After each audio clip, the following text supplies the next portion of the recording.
अस्सलाम वालेकुम नाज़रीन, एमए करंट न्यूज़ में आपका खैर मकदम है। खबरों के साथ मैं सैयद अहमद अली। आइए नाज़रीन, देखते हैं आज की अहम। कर्नाटक में असेंबली इंतखाबात जीतने वाले कांग्रेस के लिए चीफ मिनिस्टर का इंतखाब एक पेचीदा मसला बन गया है। साबिक चीफ मिनिस्टर सिद्धारामैया प्रदेश कांग्रेस के सदर डीके शिव कुमार के दरमियान मुकाबला सख्त होने से फैसला आला कमान पर छोड़ दिया गया है। चीफ मिनिस्टर के इंतखाब के लिए आला काम का एक इजलास आज मुनक्किद हो रहा है। आज दोपहर सिद्धारामैया दिल्ली पहुंचने वाले हैं। दूसरी तरफ इस मसले को हल करने के लिए कर्नाटक आने वाले मुबस्सिरीन का वक्त भी दिल्ली पहुंच गया है। हाईकमान को वो अपनी रिपोर्ट पेश करेंगे। तमाम हालात का जायजा लेने के बाद हाईकमान की जानिब से कतई फैसला लिए जाने का इम्कान है।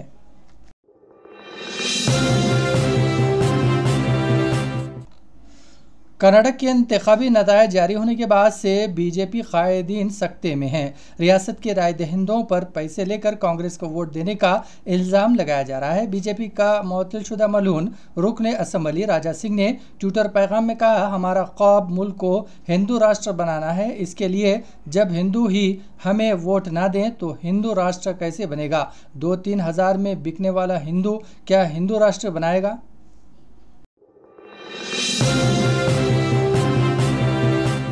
तेलंगाना इन दिनों क़यामत ख़ेज़ गर्मी की लिपेट में है। सुबह से ही गर्म हवाओं का सिलसिला शुरू हो रहा है। लू लगने के वाक़यात भी पेश आ रहे हैं। लू लगने के वाक़े में मंचिरियाल ज़िले में एक पुलिस कांस्टेबल की मौत हो गई।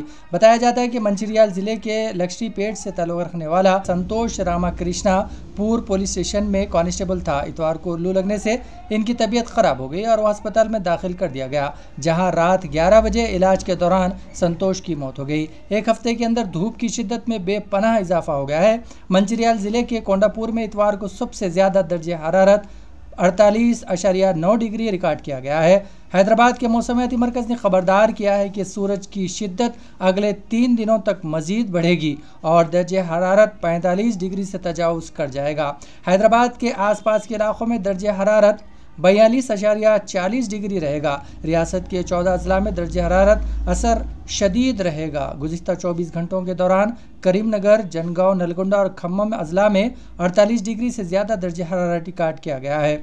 अहदेदारों ने इंतबाह दिया है कि 14 अजला नलगोंडा, सूर्यापेट, खम्मम, महबूबाबाद, भद्रागरी, कुत्तागुड़म, वरंगल, हनमकुंडा, भीमा, आसिफाबाद, करीमनगर, जयशंकर, भोपालपल्ली, मंचिरियाल ज़िले जगतियाल में 3 दिनों तक गर्मी में शिद्दत में मज़ीद इजाफा होगा।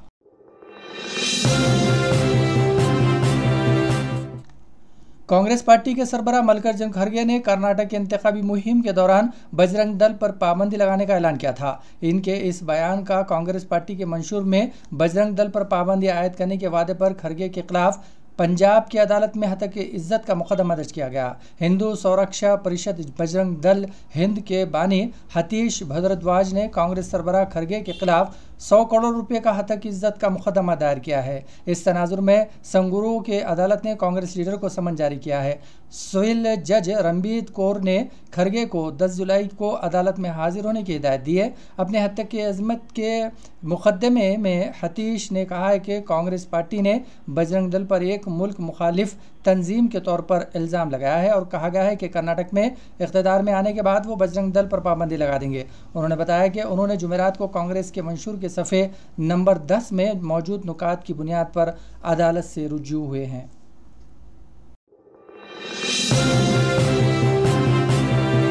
उधर अतीक और उनके भाई अशरफ कत्ल केस में 21 पुलिस ओहदेदारों को जुडिशनल कमिश्नर ने नोटिस भेजा है। इन तमाम पुलिस ओहदेदारों को 15 दिन के अंदर अपने बयानात कलमबंद करने की हिदायत दी गई है। अतीक अशरफ के कत्ल को आज 1 माह मुकम्मल हो गया है। इसी दौरान यानी 15 अप्रैल की रात अतीक अशरफ को पुलिस हिरासत में गोली मार कर कत्ल कर दिया गया था।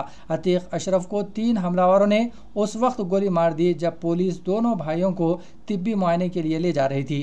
इसी वक्त 3 हमलावरों ने अतीक अशरफ पर कई गोलियां चलाई थी। पुलिस ने तीनों हमलावरों को मौके पर ही गिरफ्तार कर लिया। हमलावरों ने फायरिंग के बाद हथियार डाल दिए थे। अतीक और अशरफ को गोली मारने वाले 3 मुलजिमान के नाम लोलेश तिवारी, सुन्नी और अरुण मोरिया बताए गए हैं। पुलिस हिरासत में अतीक अशरफ के कत्ल के बाद तमाम जमातों के कायदीन का रद्द अमल सामने आया था।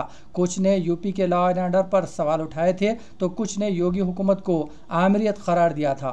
एसपी सरबराह अखिलेश यादव ने कहा था, यूपी में जराइम अपने उरूज पर पहुंच चुके हैं और मुजरिमों के हौसले बुलंद है। जब पुलिस के घेरे में आम फायरिंग करके किसी को मारा जा सकता है तो फिर आम लोगों की हिफाजत का क्या होगा, जिसकी वजह से अवाम में खौफ का माहौल पैदा हो रहा है। ऐसा लगता है कि कुछ लोग जानबूझकर ऐसा माहौल बना रहे हैं। मायावती ने कहा था, इस मामले पर सुप्रीम कोर्ट को खुद नोटिस लेना चाहिए। चीफ मिनिस्टर उत्तर प्रदेश योगी ने दोनों भाइयों के कत्ल की तहकीकात का हुक्म दिया था। आदित्यनाथ के हुक्म पर 3 रुकनी कमीशन तश्कील दिया गया था। महकमे दाखिला ने इस सिलसिले में हुक्मनामा जारी किया था, जिसमें 3 रुकनी कमीशन को दोबारा 2 माह में रिपोर्ट पेश करने की हिदायत दी गई थी।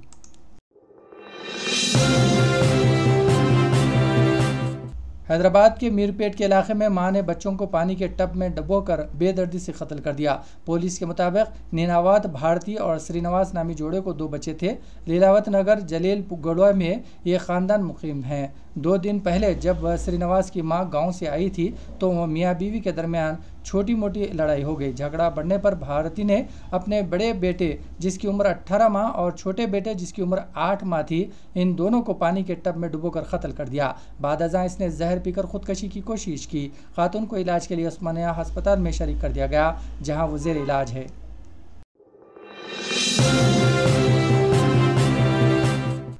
कस्टम अहदेदारों ने शमशाबाद एयरपोर्ट पर भारी मकदार में सोना जब्त कर लिया। हुक्काम ने रियाद से आने वाले मुसाफिर के पास से 1.2 किलो सोना जब्त कर लिया। कस्टम हुक्काम ने बताया कि जब्त किए गए सोने की मालियत 70 लाख रुपये तक है। कस्टम हुक्काम के रियाद से शमशाबाद एयरपोर्ट पहुंचने वाले मुसाफिर की नक़ल व हरकत पर शक था। इसे हिरासत में ले लिया गया और तलाशी में पता चला कि इसके पास इमरजेंसी लाइट्स है। उन्हें देखकर हुक्काम मजीद शुकूक हो गए। इमरजेंसी लाइट्स की बैटरी को खोलने पर इसमें से सोना बरामद हुआ, जिसे वो छुपा कर लाया था। हुक्काम ने इस शख्स को गिरफ्तार करते हुए पूछताछ शुरू कर दी है।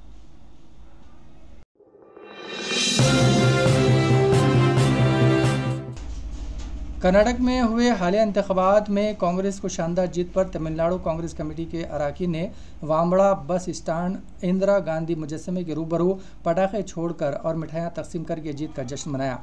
तमिलनाडु कांग्रेस कमेटी के पीसीसी रुकन सैयद बुरहानुद्दीन, जिन्होंने चारमिलियत पेट असम्बली हल्के में इंतखाबी मुबस्सिर के तौर पर जनाब BZ ज़मीर अहमद खान के लिए पुरजोर इंतखाबी मुहिम चलाई थी।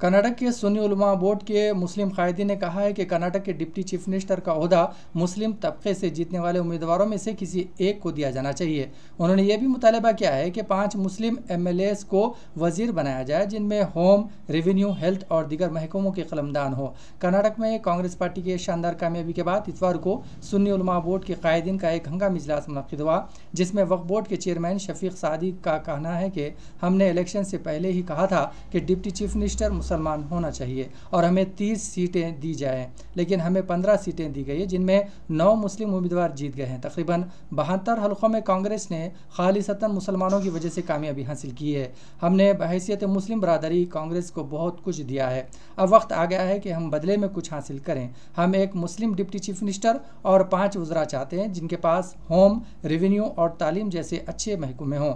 कांग्रेस की जिम्मेदारी है कि वो इसके साथ हमारा शुक्रिया अदा करें। हमने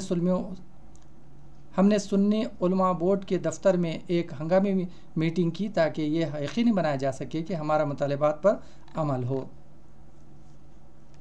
इलेक्शन का पहला बताए थे, एक DCM मुस्लिम को बनाना है और एक 23 सीट देना करके बताए थे। 15 सीट मिले, उसमें 9 MLA जीत के आ गए और उसके साथ साथ 67 जगह पे 67 to 72 MLAs सिर्फ और सिर्फ मुसलमानों को वोट में जीत के आ गए कांग्रेस का।